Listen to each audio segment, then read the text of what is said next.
Activity: the inequalities. Group the participants into two teams.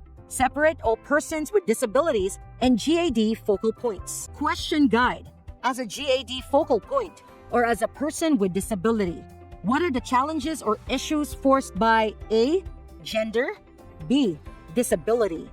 Let's go to activity, and the activity is entitled Gender Inequalities. So, ang gagawin natin ngayon, maghihiwalay ulit yung teams natin. Isang team for persons with disabilities at yung isang team naman, mga God focal persons or basta persons without disabilities kung hindi naman sila lahat ay God focal persons.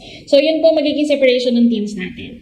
Ang gagawin po natin, mag-uusap yung bawat team. Ililista nila kung ano ang mga inequalities na nararanasan ng men and women. Tapos yung isa namang team, ano yung mga inequalities or sabihin na natin, discrimination faced by persons with disabilities. Yun po yung gagawin natin. So mga 15 to 20 minutes lang po itong activity na to.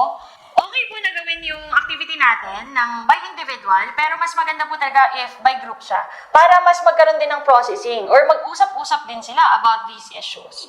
So, pag napaghiwalay na po natin yung team, pwede na po natin silang i-time. Para pagbalik nila sa plenary, ma-explain na po nila. So, they need to choose a representative to explain kung ano yung mga answers nila.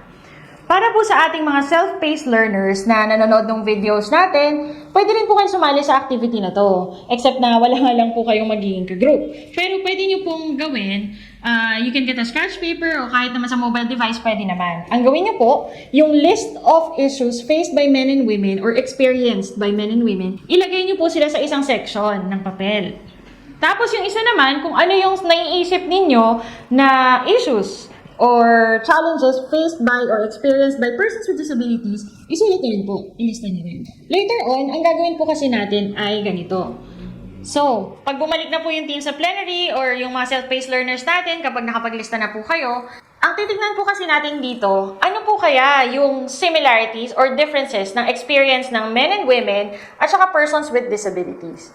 Makikita po natin yan kapag nagpakitaan po tayo ng list, lalo na po yung sa group activity natin, clearly makikita po natin. And why do we need to know? Bakit kailangan natin malaman yung similarities and differences?